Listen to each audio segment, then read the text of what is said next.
کہ نجات انسانیت پائے ہدایت ہو تو ایسی ہو، نجات انسانیت پائے ہدایت ہو تو ایسی ہو، نبوت ہو تو ایسی ہو، رسالت ہو تو ایسی ہو، نبوت ہو تو ایسی ہو، رسالت ہو تو ایسی ہو، مصلی پر ہوں آقا کے سبھی تصدیق فرمائے، مصلی پر ہوں آقا کے سبھی تصدیق فرمائے، فضیلت ہو تو ایسی ہو، صداقت ہو تو ایسی ہو۔ سبحان اللہ سبحان اللہ۔ مصلی پہ ہوں آقا کے سبھی تصدیق فرمائے، فضیلت ہو تو ایسی ہو، صداقت ہو تو ایسی ہو۔ سبحان اللہ۔ مکین گنبد خضرا ہے صدیق و عمر دونوں، مکین گنبد خضرا ہے صدیق و عمر دونوں، محبت ہو تو ایسی ہو، رفاقت ہو تو ایسی ہو۔ سبحان اللہ۔ محبت ہو تو ایسی ہو، رفاقت ہو تو ایسی ہو۔ فرماتے ہیں ثانی دن خواجہ بہل مراد مکان پوری، صدیق صداقت کا خوگر، فاروق عدالت کا پیکر۔ صدیق صداقت کا خوگر، فاروق عدالت کا پیکر، عثمان سراپا جود و سخا، ہے سب پہ آیا شان حیدر۔ ہے راہ زباں، ہے راہ زباں ہو ویسے بیاں، اصحاب محمد کا رتبہ، او سبحان اللہ سبحان اللہ سبحان اللہ سبحان اللہ۔ محترم ناظرین و سامعین اور میری پردہ نشین خواتین اسلام، آج ہم سب نبی کریم صاحب سب تقریب آمنہ کے لال جناب محمد مصطفیٰ صلی اللہ تعالی علیہ وسلم کے رفیق غار، رسول اللہ کے مصلی کے محافظ، رسول اللہ صلی اللہ علیہ وسلم کے ترجمان اول حضرت سیدنا ابو بکر صدیق رضی اللہ تعالی عنہ کا یوم، ان کا عرس منانے کے لیے جمع ہوئے ہیں۔ اللہ کا احسان عظیم ہے کہ اس نے ہم کو اپنے حبیب کے رفیق یار غار مصطفیٰ حضرت ابو بکر صدیق رضی اللہ تعالیٰ عنہ کے ذکر خیر میں جمع ہونے، سننے اور کہنے کی سعادت عطا فرمائی ہے۔ میں نے قرآن عظیم کی آیت کریمہ پڑھی، والذی جاء بالصدق وصدق بہ اولئک هم المتقون۔ والذی جاء بالصدق، اللہ کی طرف سے صداقت آئی، حقائق آیا، اللہ کی جانب سے صداقت اور حقائق آئے، وصدق بہ، اور جن لوگوں نے اس حقائق کی تصدیق کی، یعنی اللہ کی طرف سے جو دین آیا، قرآن آیا، اسلام آیا، مصطفیٰ نے اس اسلام دین حنیف کو اپنے روبرو لوگوں کو پیش کیا، دین اسلام کو پیش کیا۔ جن لوگوں نے اس دین کی تصدیق کی، قرآن کہتا ہے اولئک هم المتقون، وہی پرہیزگار لوگ ہیں، وہی متقی لوگ ہیں، پرہیزگار لوگ ہیں۔ تو حضور نے جب دین آیا اس کو پیش کیا، تو پیش کس کے پر کیا؟ صحابہ کی جماعت پر، اپنے خاندان پر، اپنے اہل و عیال پر، اپنی قرابت پر، اپنے خاندان کے لوگوں پر اور جماعت صحابہ پر۔ تو اس کو بتدریج لوگوں نے قبول کیا۔ اس میں الگ الگ روایات ہم کو ملتی ہیں کہ کس نے پہلے قبول کیا، کس نے بعد میں قبول کیا، تو اس اختلاف میں نہیں پڑنا چاہیے۔ قبول جس نے کیا وہ مٹی بڑی نرم تھی، جب پانی گرا تو اس سے سبزہ اگ آیا، وہ مٹی بڑی بہتر تھی۔ اللہ کے نبی نے فرمایا لو کنت متخذا خلیلا، اگر میں اپنا کسی کو دوست بناتا، اپنا رفیق کسی کو بناتا، لاتخذت ابا بکر خلیلا، تو میں ابو بکر کو اپنا دوست بناتا۔ سبحان اللہ۔ اگر اپنا کسی کو دوست، اپنا یار بناتا تو ابو بکر کو بناتا۔ پھر فرمایا صاحبی، وہ تو میرے دوست، میرے صاحب ہیں، اور میں اللہ کا خلیل ہوں، اللہ میرا دوست ہے۔ لیکن اگر کسی کو دوست بناتا، یار بناتا، تو پھر وہ صدیق اکبر ہوتا، سبحان اللہ۔ وہ دوسرا نہیں ہوتا۔ حضرت سیدنا صدیق اکبر رضی اللہ تعالی عنہ کی عظمت و شان، خدا کی قسم اتنی عظیم ہے، اتنا بڑا شخص جس کے بچپن کے واقعے کو حضرت ملا علی قاری علی رحمہ نے اپنی کتاب مرقات شرح مشکات میں ایک واقعہ نقل فرمایا ہے۔ وہ لکھتے ہیں کہ جب حضرت سیدنا ابو بکر صدیق رضی اللہ تعالیٰ عنہ عہد طفولیت میں تھے، کم سن تھے، سن شعور کو نہیں پہنچے تھے، سن بلوغت کو نہیں پہنچے تھے، تو ان کے والد نے کہا اپنی اہلیہ سے، ام الخیر سے، کہ اس کو تیار کرو، میں اس کو عبادت خانے لے کے جاتا ہوں۔ وہ عبادت خانہ جہاں ان کا بت خانہ تھا وہاں لے کے پہنچے۔ آپ کے والد عثمان بن عامر، جن کو ابو قحافہ کہا جاتا ہے، وہ پہنچے۔ حضرت ابو بکر بھی ساتھ ساتھ میں ہیں۔ حضرت عثمان بن عامر ابو بکر صدیق کے والد گرامی اس معبد میں پہنچے، اس بت خانے میں پہنچے اور اپنی طور پر وہاں عبادت کرنے لگے، اپنے معاملات مکمل کرنے لگے۔ سیدنا صدیق اکبر رضی اللہ تعالیٰ عنہ کو لے کے گئے ہوئے تھے، لیکن وہ صدیق جس کو ازل سے خدا نے مصطفیٰ کی خدمت کے لیے چن لیا تھا، جس کا انتخاب عرش پر ہو گیا تھا، جس کو مصطفیٰ کے لیے منتخب کر لیا گیا تھا، جس کو ہمیشہ کے لیے مصطفیٰ کو انعام کر دیا گیا تھا، جو مصطفیٰ کا یار غار بننے والا تھا، جو مصطفیٰ کا رفیق بننے والا تھا، جو مصطفیٰ کا صاحب بننے والا تھا، جو مصطفیٰ کا دوست بننے والا تھا، جو مصطفیٰ کی آنکھوں کی ٹھنڈک بننے والا تھا، جو مصطفیٰ کے ساتھ ہجرت میں چلنے والا تھا، جو مصطفیٰ کا پہرے دار تھا، جو مصطفیٰ کا نگراں تھا، جو مصطفیٰ کا مددگار تھا، جو مصطفیٰ کا عزیز دوست تھا، اللہ تعالیٰ نے اس ابو بکر کو ازل سے مصطفیٰ کو ہبا کر دیا تھا۔ وہ ابو بکر بتخانے میں، باپ دوسری طرف کسی مشاغل میں ہے، ابو بکر جاتے ہیں بت کے پاس اور کیا کہتے ہیں؟ انی جائع، میں بھوکا ہوں، فتمنی، مجھے کھانا کھلاؤ، میں بھوکا ہوں، مجھے کھانا کھلاؤ، فلا تعجبنی، تو کوئی جواب نہیں آتا۔ پھر کہتے ہیں وانی عار، میں بے لباس ہوں، میرے پاس کپڑا نہیں ہے، فاکسنی، مجھے لباس پہناؤ، فلا تعجبنی، تو تب بھی کوئی جواب نہیں آتا۔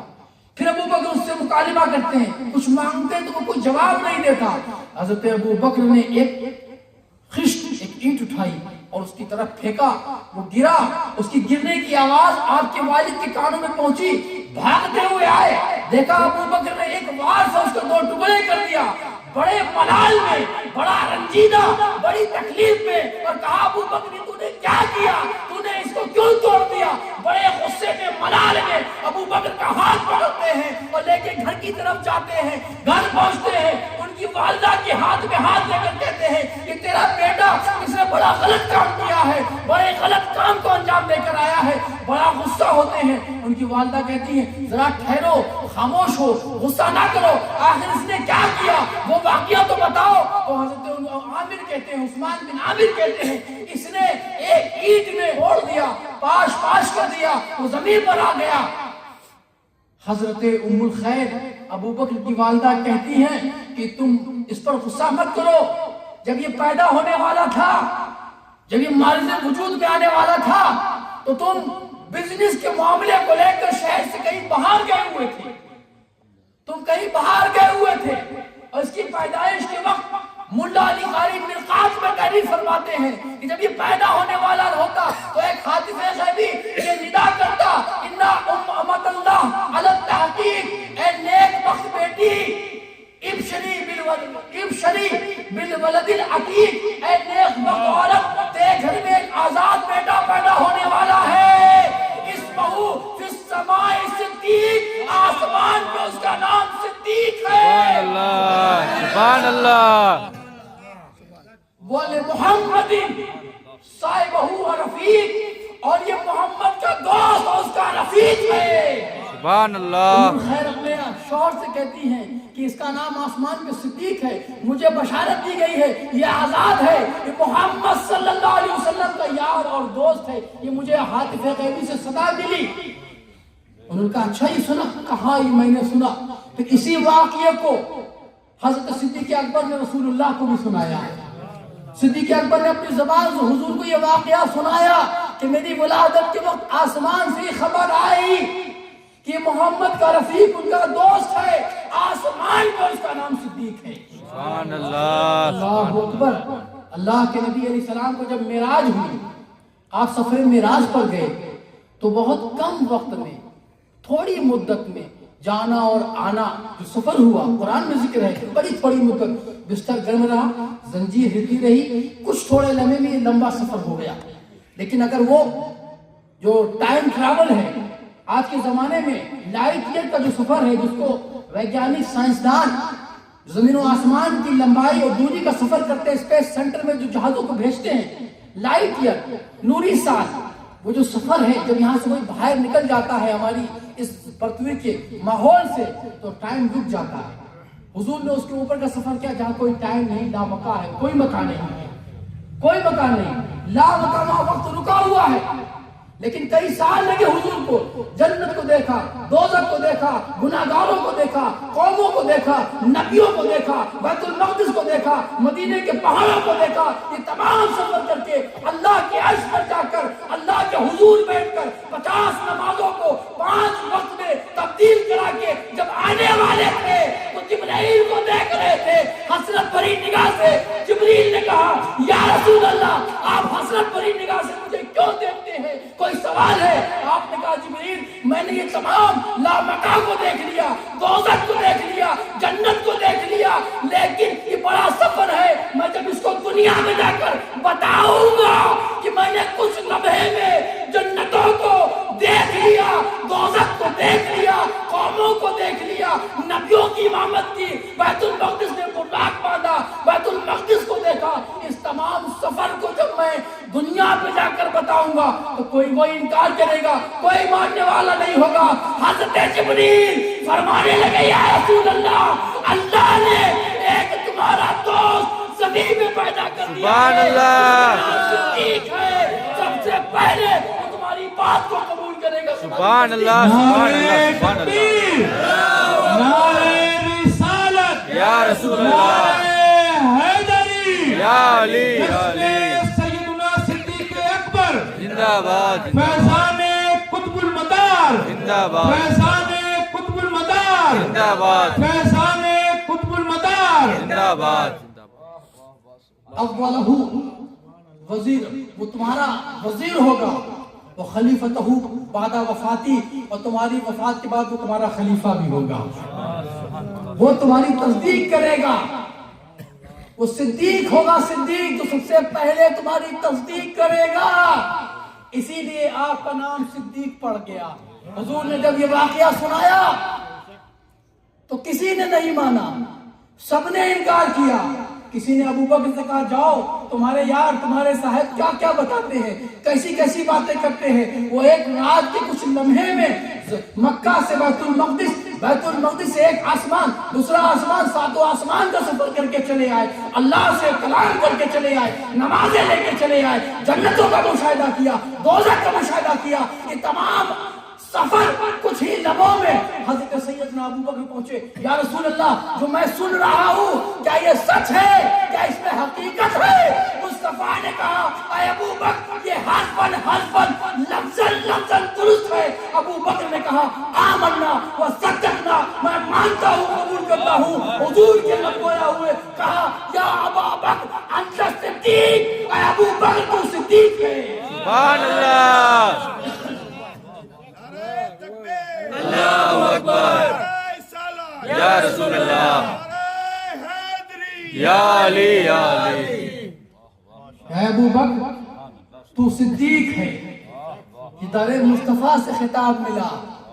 آج کچھ چور قسم کے لوگ لفظ صدیق پر جرا کرتے ہیں، کہتے ہیں ان کو صدیق کس نے کہا، وہ صدیق اکبر کہاں ہے، ان کو صدیق کون کہتا ہے؟ ارے وہ صدیق نہیں ہے، صدیق تو فلاں فلاں فلاں ہے۔ میں مانتا ہوں نبی کا ہر صحابی صدیق و صادق ہے، سبحان اللہ، ہر نبی کا صحابی صادق ہے، صادق القول ہے، رسوخ بالعمل ہے، عمل بالسنہ ہے۔ لیکن مصطفیٰ کی زبان سے صداقت کا لقب جس کو ملا وہ ابو بکر سبحان اللہ، سبحان اللہ، واہ واہ واہ، سبحان اللہ۔ صدیق اکبر بہت بڑے تاجر تھے، ریشم کی 6 دکانیں تھیں۔ آپ سفر کیا کرتے تھے ملک شام کا، حضور کے ساتھ اعلان نبوت سے پہلے کئی سفر کیے آپ نے ملک شام کے، کئی سفر کیے. ایک سفر میں حضور تشریف نہیں لے گئے، آپ تنہا گئے، اور ملک شام میں جب پہنچے تو ان کو خواب آیا. خواب نہیں، خواب لفظ ہے خواب. ہم لوگ کہتے ہیں خواب میں اور واو خے واو الف بے خواب، اس میں جو لفظ بیچ میں واو ہے واو معدولہ ہے، یہ پڑھا نہیں جاتا. ہم پڑھیں گے خواب، خواہش، خوار نہیں. تو ان کو خواب آیا تو وہ بے چین ہوئے، کاروباری معاملات کو ترک کر دیا اور اپنے دوستوں سے کہنے لگے بتاؤ یہاں کوئی بڑا عالم، بڑا رہبان ہے جس سے میں تعبیر پوچھوں، جس سے میں اپنے خواب کی تعبیر کا حل نکالوں. لوگوں نے کہا جاؤ فلاں جگہ ایک عالم ایک رہبان ہے، اس سے جا کے پوچھو. حضرت ابوبکر پہنچے، اس رہبان راہب کو اپنا خواب بیان کیا. اس نے کہا مبارک ہو. کہا کیا بات ہے؟ اس راہب نے کہا کہ ان قریب مدینے میں، مکے میں ایک نبی اعلان نبوت کرے گا اور تمہیں اس کے دوست اور رفیق ہونے کی سعادت نصیب ہوگی. سبحان اللہ، سبحان اللہ. دوست اور صحابی ہونے کی سعادت نصیب ہوگی. ابو بکر نے تمام معاملات کو ترک کیے اور چلے مدینے کی طرف، چلے مکہ کی طرف سفر شام سے. اور جب مکہ پہنچے تو پتہ چلا حضور علیہ السلام نے اعلان نبوت کیا ہوا ہے. ابو بکر وہ ہیں جنہوں نے بغیر کسی دلیل کے، بغیر کسی حجت کے حضور کا کلمہ پڑھا. تمام لوگوں نے تو معجزے دیکھے، ہاتھ میں کنکری نے کلمہ پڑھا، کبھی چاند کو ٹکڑے ہوا، کبھی درخت چل کے آیا، کبھی کونے مصطفیٰ کی رسول رسالت کی شہادت تھی، کبھی جانوروں نے بتایا یہ مصطفیٰ ہے، کبھی سائے درخت نے بتایا یہ اللہ کے آخری نبی ہے. لیکن صدیق وہ صدیق ہیں جنہوں نے نبوت و رسالت پر کوئی حجت طلب نہیں کی، کوئی دلیل طلب نہیں کی، بس ایک خیر کے لیے فقط کہا مت دلیلو علی التدعی. کوئی آپ کے پاس دلیل بھی ہے، آپ کی دعوے کی کوئی دلیل بھی ہے، صرف اس لیے کہ جو نبی ہوتا ہے، جو رسول ہوتا ہے، اللہ اس کو معجزات عطا کرتا ہے. نبی کے پاس معجزہ ہونا شرط ہے، جو نبی ہوتا ہے وہ معجزے والا ہوتا ہے. تو آپ نے کہا آپ مجھے کچھ خیر فرمائیں، کچھ بتائیں. حضور نے فرمایا اے ابو بکر تو دلیل مانگتا ہے، لے یہ سن کہ تو نے رہبان سے جس خواب کو بیان کیا تھا میں وہ خود بتاؤں یا تو بیان کرے گا؟ سبحان اللہ، سبحان اللہ. میں وہ خود بتاؤں یا ابو بکر تو بیان کرے گا؟ کہا اشہدو ان لا الہ الا اللہ اشہدو انک محمد رسول اللہ. اسی وقت ابو بکر نے کلمہ پڑھ کر اسلام میں داخل ہو گئے. یہ ابو بکر بن عامر بن عثمان، اللہ اکبر. جب یہ ایمان لے آئے بڑی عظیم بات. اللہ کے نبی علیہ السلام ابھی نماز کا معاملہ نہیں ہوا تھا، نفلی نمازیں حرم میں پڑھ رہے تھے.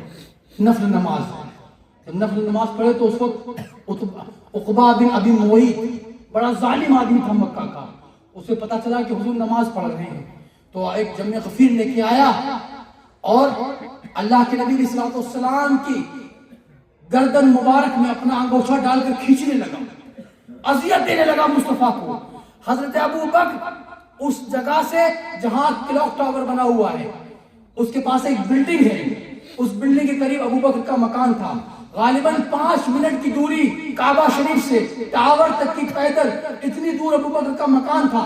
جب عقبہ بن ابی معیط نے حضور کو اذیت پہنچائی اور شور و غوغا مچا تو حضرت ابو بکر اپنے گھر سے پیدل بھاگے اور ڈاکے کعبہ کے پاس دیکھتے ہیں کہ اس نے حضور کی گلے میں ایک رسی ڈال کر دابا ہوا ہے. ابو بکر نے اس کا گریبان پکڑا، کہا چھوڑ دے، یہ کیا کہتے ہیں؟ یہی تو کہتے ہیں کہ اللہ ایک ہے، تو ان کے ساتھ ظلم کیوں کرتا؟ وہ گھبرایا، یہ بندہ کون ہے جس نے آتے آتے میرا گریبان پکڑ لیا؟ شاید کوئی لشکر ہوگا، اس کے ساتھ تو عسکری طاقت ہوگی. جب پوچھا گیا یہ کون ہے تو کہا یہ تمیم، بنو تمیم کا بیٹا ہے، یہ بنو تمیم کا سردار ہے. اور اس نے پھر ان پر غلبہ حاصل کیا، حضور کو چھوڑا اور ابو بکر پر اتنا ظلم ہوا، اتنا پیٹا گیا، اتنا مصطفیٰ کے لیے ابو بکر نے مار کھائی. ان کے سر میں جب ان کی والدہ کنگھی کرتی تھی تو سارے بال ٹوٹ جایا کرتے تھے، بہت مارا گیا۔ کسی نے کہا رک جاؤ، یہ بنو تمیم کا بیٹا ہے، یہ سردار کا بیٹا ہے، یہ نسابہ ہے، اس کو نسب معلوم ہے، اس کو مارو نہ۔ وہ بے ہوش ہو گئے۔ کچھ لوگ لاد کے ابو بکر کو لے کے پہنچے ان کی والدہ ام الخیر کے پاس۔ جب ان کو ہوش آیا، والدہ نے کہا بیٹا ابو بکر یہ دودھ ہے، گرم دودھ ہے، اس کو نوش کر لے، پی لے۔ ابو بکر نے کہا اماں جان میں دودھ نہیں پیوں گا، پہلے یہ بتاؤ کہ میرے مصطفیٰ کیسے ہیں۔ سبحان اللہ۔ ماں نے کہا بیٹا دودھ پی لو، میں بتاتی ہوں۔ کہا نہیں پیوں گا، پہلے بتاؤ میرے محمد کیسے ہیں۔ تو کہا میں بھی پوچھ کے بتاتی ہوں۔ ایک خاتون جو ایمان لے آئی تھی اس سے پوچھا تو پتا چلا ایک جگہ حضور علیہ السلام آرام فرما رہے ہیں۔ ابو بکر اپنی والدہ ام الخیر کے ساتھ اس گھر میں داخل ہوتے ہیں، دیکھتے ہیں کہ مصطفیٰ صلی اللہ علیہ وسلم آرام سے حشاشت بشاشت کے ساتھ کھڑے ہیں۔ ابو بکر نے جب حضور کو مسکراتے دیکھا تو آپ کے بدن سے سارا غم اتر گیا اور اپنی والدہ سے کہا کہ تیرا دودھ ایک طرف، مصطفیٰ کے چہرے کی مسکراہٹ نے میرے غم کو بھلا دیا، سبحان اللہ۔ میرے غم کو بھلا دیا، اللہ اکبر۔ میں اپنا غم بھول گیا۔ یا رسول اللہ، سیدنا صدیق اکبر زندہ باد زندہ باد۔ میں مصطفیٰ کی مسکراہٹ کو دیکھ کر میں اپنا سارا غم بھول گیا، مجھے کوئی غم یاد نہیں۔ مصطفیٰ کے لیے اتنی مار کھانے والے ابو بکر ہیں جن کے سر کے سارے بال ٹوٹ گئے، اور جب یہ ایمان لائے مسلمانوں، جب بنو تمیم کا یہ شہزادہ جب ایمان لایا تو اللہ تعالیٰ نے اس کے ذریعے اسلام کی بنیاد کو مضبوط کر دیا۔ عشرہ مبشرہ میں جو 6 صحابی ہیں جو اسلام کی بنیاد میں RCC اور پتھر کی حیثیت رکھتے ہیں، وہ ابو بکر کی دعوت پر اسلام لے کر چلے گئے۔ سب سے پہلے کا نام سنو عثمان بن عفان، دوسرے کا نام عبد الرحمن بن عوف، تیسرے کا نام سعد بن وقاص، چوتھے کا نام چوتھے کا نام عبیدہ بن جراح، اور پانچویں کا نام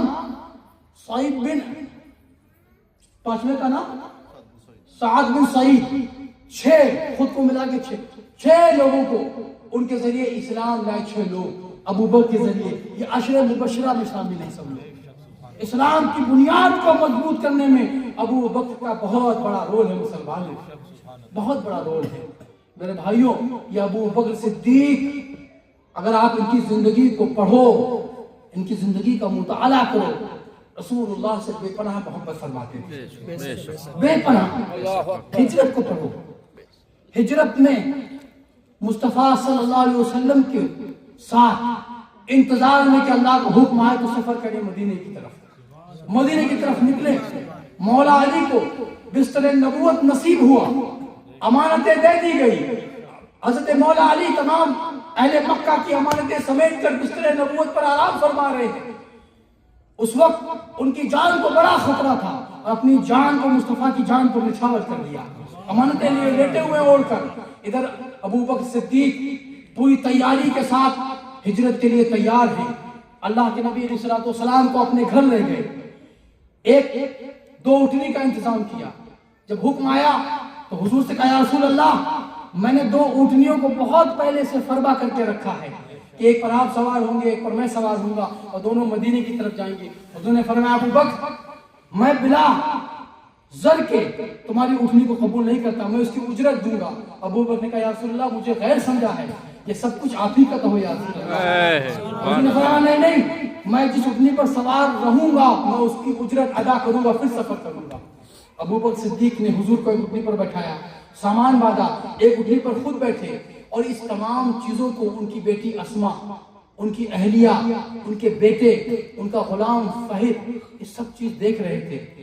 حضور علیہ السلام جب ہجرت کر رہے ہیں تو ابو بکر کے خاندان کے کافی لوگ اس منظر کو دیکھ رہے ہیں کہ کہاں جا رہے ہیں۔ حضرت مولا علی کرم اللہ وجہ الکریم گھر کے فرد ہیں، آپ کے بھائی ہیں، آپ کے داماد ہیں۔ کتنا اعتبار ابو بکر پر ہے، کتنا اعتبار ہے کہ ابو بکر لے کے جائیں گے تو حفاظت بھی فراہم کریں گے، ابو بکر لے کے جائیں گے تو مصطفیٰ کی نگرانی بھی کریں گے، ابو بکر کے ساتھ جائیں گے تو مصطفیٰ کو کوئی نہیں، کوئی تکلیف، کوئی ملال نہیں ہوگا۔ مصطفیٰ کے ساتھ ابو بکر جا رہے ہیں، پورا خاندان مصطفیٰ اس منظر کو دیکھ رہا ہے۔ سبحان اللہ کتنا اعتبار ہے ابو بکر پر. آج لوگ ابو بکر کی محبت پر، ان کی صداقت پر، ان کی یاری پر شک کرتے ہیں. جس پر مولا علی نے اعتبار کیا تم شک کرتے ہو؟ جس پر مولا علی نے اعتبار کیا، کیا مولا علی کو نہیں پتا ابو بکر کے ساتھ جا رہے ہیں؟ کیا حضور کی اہلیہ کو نہیں پتا کہ آپ جا رہے ہیں؟ کہ حضور کے خاندان کے لوگوں کو نہیں پتا؟ مخصوص چچا کو نہیں پتا؟ حمزہ کو نہیں پتا؟ سید الشہداء کو نہیں پتا کہ حضور کس کے ساتھ جا رہے ہیں؟ اور اتنا اعتبار کی صدیق لے کے جا رہے ہیں. کوئی نقصان نہیں ہوگا مصطفیٰ کو. حضرت ابوبکر حضور کو لے کے نکل گئے مدینے کی طرف. راستے میں غار ثور میں پناہ لی. اس کے بعد پیچھے آپ چل رہے تھے، آگے آگے اتفاق سے ایک شخص ملا جو ابوبکر کو جانتا تھا. پوچھا ابوبکر کہاں جا رہے ہیں؟ وہ تمام سامان لاد کے. اور یہ کون ہے تمہارے ساتھ میں؟ حضور کو نہیں پہچانتا تھا. تو حضرت ابوبکر تو حضور کے صحابی ہیں اور صدیق ہیں. اب کہا کہ اگر جھوٹ بولتے ہیں تو اللہ اس کا رسول ناراض ہوگا، سچ بولیں گے تو پکڑے جائیں گے. ابوبکر نے کہا، ایک جملہ استعمال کیا، ھذا ھادی یہدینی، یہ میرے رہبر ہے، مجھے راستہ دکھا رہے ہیں. سبحان اللہ سبحان اللہ. یہ میرے رہبر ہیں، مجھے راستہ دکھا رہے ہیں. اس نے محسوس کیا شاید ابوبکر نے ایک ایسا بندہ رکھا جو راستے کا ماہر ہے، جو لوکیشن کو جانتا ہے کدھر جانا ہے. شاید ابوبکر نے خیر کیا ہوگا، وہ ابوبکر کو آگے آگے راستہ دکھا رہے ہیں. تو کہا ھذا ھادی یہدینی، یہ میرا رہبر ہے، مجھے راستہ دکھا رہا ہے. سبحان اللہ سبحان اللہ. حضور علیہ الصلوۃ والسلام وہ آگے بڑھے، جا کر غار ثور میں پناہ لی. عرب کے جاہل ظالم لوگوں نے بھی تلاش شروع کر دی، پوچھنا شروع کر دیا. ابوبکر کی بیٹی کو تماچے مارے. پوچھا کہاں گئے؟ کہا چلے گئے. کہاں چلے گئے؟ جہاں جانا تھا. کہاں چلے گئے؟ جہاں جانا تھا. تھپڑ مارا ابو جہل نے؟ نہیں بتایا. میرے بھائیوں غور کرو، ذرا سوچو، اگر تمہاری جوان بیٹی کو کوئی تھپڑ مارے تم پر کیا گزرے گی؟ کیا گزرے گی؟ ابو بکر کے کلیجے اور ہمت و صبر کو سلام کرو کہ ابو بکر کی بیٹی اسما کے تماچے لگ رہے ہیں اور ابو بکر حضور کو خدمت و تحفظ دے کر مدینے کی طرف لے کے جا رہے ہیں. اور پیچھے آخر ایک وقت آیا کہ ابو بکر نے کہا یا رسول اللہ آج میرے کندھے پر سوار ہو جائیں. اب آپ کے پیروں میں آبلے ہو گئے ہیں. اب اتنے بڑے سفر جو غار ثور کم سے کم بہت اونچائی ہے، 4-5-6 گھنٹے کا، آج لوگ نہیں چل سکتے. آج نوجوان 10 بوتل پانی لے کر بھی اس چڑھائی کو عبور نہیں کر سکتا جس پہاڑی کو حضرت ابو بکر نے حضور کو اپنے دوست پر بٹھا کر غار ثور تک پہنچایا. کیا محبت تھی. وہاں تک آتے آتے 2 قدم رہ گئے. وہ آیا ماہر، کہنے لگا اب تو 2 قدم ہے، پہلے 4 قدم تھے، 2 قدم دکھ نہیں رہے. یہاں سے ایک آدمی کہاں چلا گیا؟ آسمان میں چلا گیا، اڑ گیا، ہوا میں چلا گیا، کہاں چلا گیا؟ تو ابو جہل کہنے لگا ہو سکتا ہے ابو بکر نے محمد کو اپنے دوست پر سوار کر لیا ہو، اب یہاں سے لاگ کے لے گیا. یہ ظالم کہہ رہا ہے. الفضل ما شہدت بہ الاعداء، فضیلت جب ہے کہ جب غیر تعریف کرے. فضیلت جب ہے سبحان اللہ جب غیر تعریف کرے. ابو جہل کہہ رہا ہے کہ اب ابو بکر نے مصطفیٰ کو دوست پر لاد کے اوپر تک پہنچایا ہے. سبحان اللہ سبحان اللہ. کیا محبت کی واردات ہے، کیا محبت کی واردات ہے. اور 3 دن تک مسلسل میرے بھائیوں حضور ابو بکر صدیق کے بیٹے عبداللہ، ان کی بیٹی اسما آتے رہے، برابر جاتے رہے، آتے رہے جاتے رہے، کھانا لاتے رہے. کیسے آنا ہوتا تھا؟ عبداللہ آگے آگے اور پیچھے ان کا غلام فہد اور بیچ میں ریوڑ جو عبداللہ کے قدم بنتے بکریاں مٹا دیتی. جو قدم بنتے وہ بکریاں مٹا دیتی. پیر کے نشان نہیں ہوتا. اس طرح جاتے کھانا دے کے واپس چلے آتے، پیر مٹاتے، صرف بکریوں کے پیر دکھتے. اب بکریوں پہ کوئی شک کرے گا؟ کوئی کرے گا شک بکریوں پر کہ بکری کہاں گئی تھی؟ اتنا. اب اس میں ایک بات، ابو بکر کی بیٹی اسما پر بھی اعتبار، ابو بکر کی اہلیہ پر بھی اعتبار. یہ سب کتنے اعتبار کے لوگ ہیں. ارے میرے بھائیوں، ابو بکر پر اعتبار تو تھا تو ٹھیک تھا. ابو بکر مصطفیٰ کا صحابی، مصطفیٰ کا یار غار، مصطفیٰ کا دوست، مصطفیٰ کا صاحب. ارے ابو بکر پر تو اعتبار کیا گیا کیونکہ وہ مصطفیٰ کا غلام ہے. اور ابو بکر کا غلام جو ان کا چرواہا تھا فہد، اس پر بھی اعتبار کیا گیا، وہ بھی ہو جاتا تھا. یہ ابو بکر ہے. یہ ابو بکر ہیں جن کے غلاموں پر بھی اعتبار کیا گیا، جن کے غلاموں پر بھی اعتبار کیا گیا، یہ ابو بکر ہیں، ان کے غلام پر بھی اعتبار جو کھانا لے کے جاتا تھا۔ ابو بکر غلاموں پر بھی اعتبار کیا گیا، روز کھانا پہنچاتے تھے۔ میرے بھائیو، ابو بکر صدیق کی صداقت پر تمہیں اعتراض، ابو بکر کی عدالت پر تمہیں اعتراض، ابو بکر کی شجاعت پر تمہیں اعتراض، ابو بکر کے دوست ہونے پر تمہیں اعتراض، ابو بکر کے اکبر ہونے پر تمہیں اعتراض۔ ابو بکر کو پڑھو، سمجھ میں آئے گا۔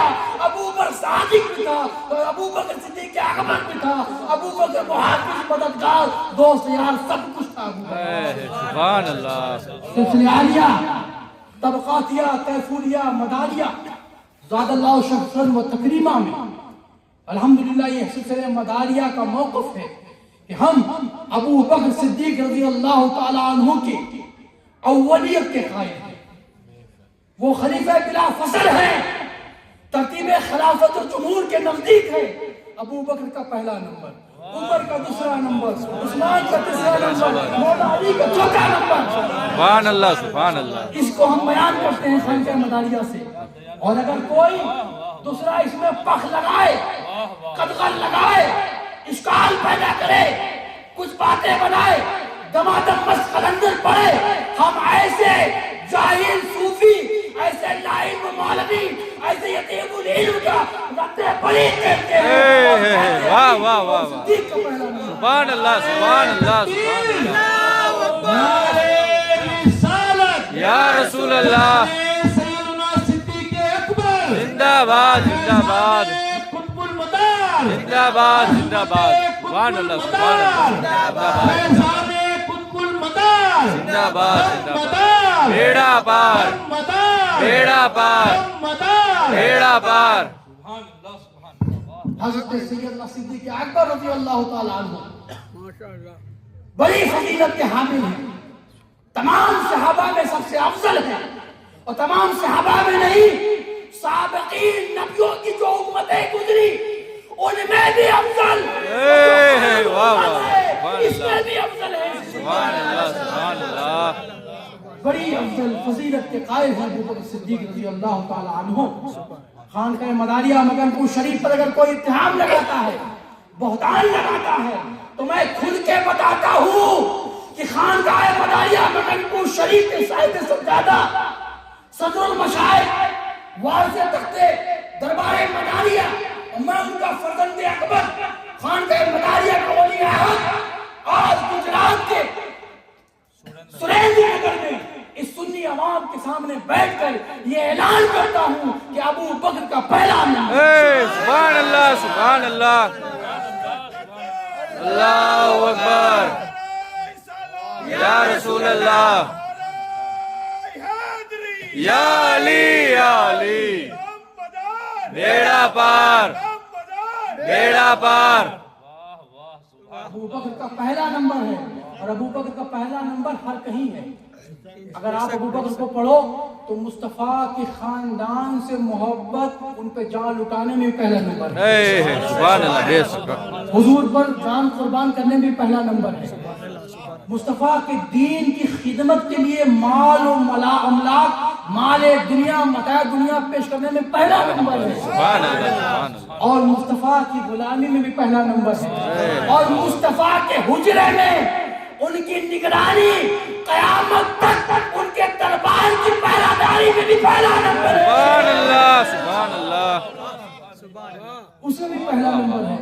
اور اللہ نے ابو بکر کو چن لیا تھا کہ جب زندہ تھے تو مصطفیٰ کے دربار کے خادم تھے، اب دنیا سے گئے تو اللہ نے ابو بکر کو قیامت تک کے لیے مصطفیٰ کے حجرے کا پہرے دار بنا دیا، واہ واہ واہ، سبحان اللہ، سبحان اللہ۔ مصطفیٰ کے حجرے کا پہرے دار بنا دیا۔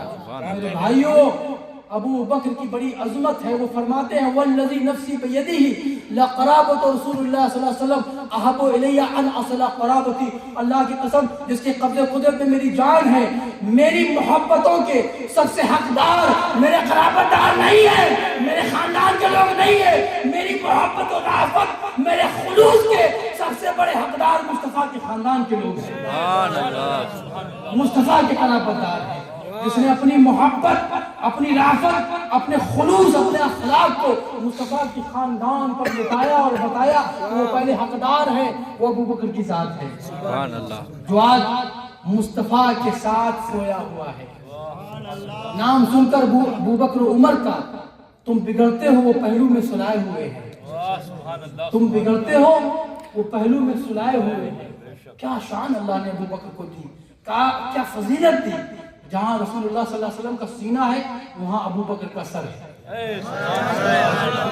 جہاں ابو بکر کا سینہ ہے وہاں عمر فاروق اعظم کا سر ہے. یہ ترتیب ہے لیٹنے کی. پہلے رسول اللہ, اب ان کے سینے کے بعد ابو بکر کا سر, اب ابو بکر کا سینہ, یہاں عمر فاروق اعظم کا سر.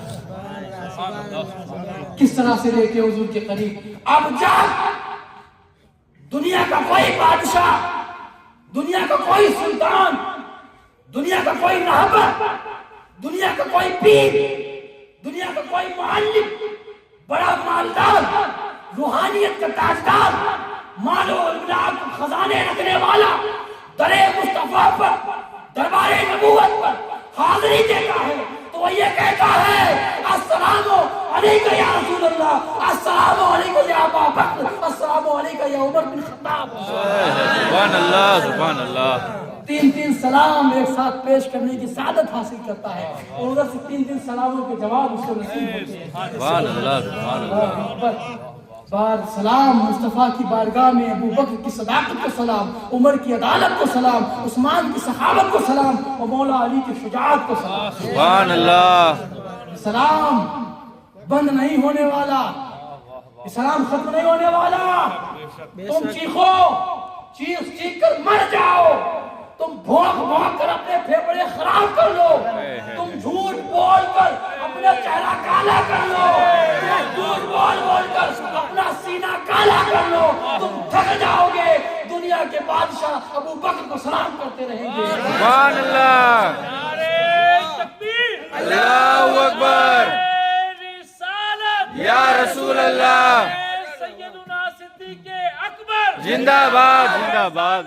قطب المدار زندہ باد زندہ باد. قطب المدار زندہ باد. نعرے حیدری یا علی یا علی. خانقاہ مداریہ مکن پور شریف واہ واہ واہ سبحان اللہ. ہمیشہ سے قرون اولیاء سے یہ سلسلہ ملا علی قاری کہتے ہیں, فرماتے ہیں اپنی کتاب فتح ابواب الدین شرح آداب المریدین میں کہ سلسلہ مداریہ قرن اولیاء کا سلسلہ ہے, قرون اولیاء کا دور اول کا سلسلہ ہے. اور ہمیں جو سنیت ملی وہ صحابہ تابعین تبع تابعین کے بعد جو دور وہ سنیت ملی ہم کو. ہم بہت پرانے سنی ہیں بھائی, ہماری سنیت کوئی نئی نہیں ہے. ارے ہم کو تم کیا سمجھتے ہو, ہم سنیت بانٹنے والے ہیں ہندوستان میں. سبحان اللہ. قطب المدار سنیت کے ترجمان اول ہے اور ہم قطب المدار کی اولاد ہے. ہم پکی سنیت بیان کرتے ہیں. سبحان اللہ. ہمیں قطب المدار نے سنیت بتائی ہے, سمجھائی ہے, پڑھائی ہے. جو انہوں نے بایزید بوستانی سے پڑھا, حذیفہ مرشی شامی سے پڑھا, وہی سنیت ہم کو مکن پور میں ملی ہے. ہم اسی سنیت کی تشہیر و تبلیغ میں لگے ہوئے ہیں. فقیر خادم اہل سنت کی حیثیت سے اہل سنت کی ترجمانی کر رہا ہے اور اہل سنت کے معتبرات مسلمات کو بیان کر رہا ہے. اللہ تعالی ہم سب کو اہل بیت اور حضور کے صحابہ سے دل و جان سے محبت کرنے کی توفیق عطا فرمائے. آمین. بھائیوں, قطب المدار اگر ہندوستان میں نہ آتے, اگر مصطفیٰ کے دین کا یہ خادم یہ ترجمان ہندوستان میں نہ آتا تو ہندوستان میں سنیت تو چھوڑو, شیعت تو چھوڑو, ہندوستان میں دین کا نام و نشان نہیں ہوتا. قطب المدار آئے تو دین آیا, قطب المدار آئے تو دین آیا, قطب المدار آئے تو سنیت آئی, قطب المدار آئے تو صحابہ کی عظمت سمجھ میں آئی, قطب المدار آئے تو اہل بیت کی مصطفیٰ کی قرابت کی عزت و عظمت سمجھ میں آئی, قطب المدار آئے تو تعلیمات صوفیہ سمجھ میں آیا, قطب المدار آئے تو وحدت الوجود سمجھ میں آیا, قطب المدار آئے تو وحدت الشروط سمجھ میں آیا, قطب المدار آئے تو ذکر خفی سمجھ میں آیا, قطب المدار آئے تو ذکر جلی سمجھ میں آیا, قطب المدار آئے تو نماز پڑھنے کا طریقہ آیا, قطب المدار آئے تو رکوع کرنے کا سلیقہ آیا, قطب المدار آئے تو آداب بندگی آیا, قطب المدار آئے تو اللہ کو راضی کرنے کا سلیقہ سمجھ میں آیا. سبحان اللہ. اللہ رسول اللہ عالیہ مداریہ زندہ باد فیضان قطب المدار زندہ باد فیضان قطب المدار زندہ باد فیضان قطب المدار زندہ باد فیضان قطب المدار زندہ باد نعرہ حیدری یا علی آج کچھ بد اندیش اور غلیظ القلب یتیم العلم جاہل اعظم سلسلہ عالیہ مداریہ کی تعلیمات کو پڑھے بغیر سمجھے بغیر حضور قطب المدار کی تعلیمات سے دور رہ کر قطب المدار کی تعلیمات کو نہ سمجھ کر بغیر پڑھ کر سلسلہ مداریہ پر انگشت نمائی کرتے ہیں، سلسلہ مداریہ کے تعلق سے غلط بیانی کرتے ہیں، سلسلہ مداریہ کے تعلق سے غلط جملے کستے ہیں. وہ ان کی بد فکری ہے، بد اندیشی ہے. میں دعوت دیتا ہوں ان بد اندیشوں کو، ان کم علموں کو، ان مجہولوں کو وہ مقبول آئے دارالعلوم میں بیٹھے ہمارے اساتذہ کے سامنے زانو ادب طے کرے اور عقیدہ اہل سنت کو سمجھ کر جائے، مقام و مرتبہ کو سمجھ کے جائیں، حضور غوث الاعظم کی عظمت کو سمجھ کے جائیں، خواجہ ہند کے مقام و مرتبے کو سمجھ کے جائیں، حضور مدار العالمین کی ولایت کو سمجھ کر جائیں. آئے مقبول، ہمارے پاس عقیدے کی کتاب بھی ہے، عقائد اہل سنت والجماعت، یہ بھی مقبول میں لکھی گئی. ہمارے پاس قطب المدار کے مقام و مرتبہ پر بھی کتاب ہے، اس کا نام ہے مقام قطب المدار. ہمارے پاس مسائل شرعیہ دینیہ پر بھی عظیم الشان فتویٰ ہے، الانوار الشریعہ فی الفتاوی المداریہ بنام فتاوی مداریہ، اس کو پڑھیں، الذکر المختصر کو پڑھیں، سلسلہ مداریہ کو پڑھیں، تذکرہ مشاخ مداریہ کو پڑھیں، اقد الجوہر السمین کو پڑھیں، عقیدۃ العلالی اقالیب کو پڑھیں، اتحاف الاسفیاء کو پڑھیں، گوارستان کو پڑھیں، گلزار ابرار کو پڑھیں. یہ تمام کتابیں مستند صوفیوں کی ہیں، ان کو پڑھو. جب پڑھو گے تو عظمت قطب المدار سمجھ میں آئے گا. سبحان اللہ. بغیر پڑھے کو سمجھ میں نہیں آنے والا، پڑھو گے تو سمجھ میں آئے گا. ایسے سمجھ میں کچھ نہیں آتا. لکیریں کھینچنے سے کتابیں نہیں لکھتی، لکیریں بنانے سے کتابیں نہیں لکھتی، لکھنے سے کتابیں تیار ہوتی ہیں. تو اپنے گھر میں بیٹھ کر جملے کستے رہو مدار پاک پر، سلسلہ مداریہ کی عظمت و شان پر. تم ہم کو گونگا سمجھتے ہو، بے علم سمجھتے ہو. کیا سمجھتے ہو کہ ہم لکھ نہیں پاتے، ہم بول نہیں پاتے، ہم فہم و تفہیم نہیں کر پاتے؟ الحمدللہ آج مکن پور شریف میں علماء کی بہتات ہے. محقق مداریت علامہ مفتی قیصر رضا مداری تشریف فرما ہے، اور ان کی دائیں طرف صدر المشائخ کے خلیفہ جناب صوفی باصفا پیر طریقت صوفی شبیر صاحب مداری تشریف فرما ہے، جن کی موجودگی میں یہ بات کہتا ہوں کہ سلسلہ مداریہ کے پاس علم بھی ہے، قلم و کرتاس بھی ہے، زبان بھی ہے، اور جس طرح سے بات کرنا چاہو ہر طرح سے تیار ہے. اے واہ واہ سبحان اللہ. انشاءاللہ تبارک و تعالی ہر اعتبار سے تمہیں سمجھائیں گے، عقیدہ سمجھائیں گے، مداریت سمجھائیں گے، تصوف سمجھائیں گے، طریقت سمجھائیں گے. تمہیں ہر موضوع کی بنیاد سے لے کر اونچائی تک، گہرائی سے لے کر بلندی تک، نشیب سے لے کر فراز تک ایک ایک حرف سمجھائیں گے انشاءاللہ.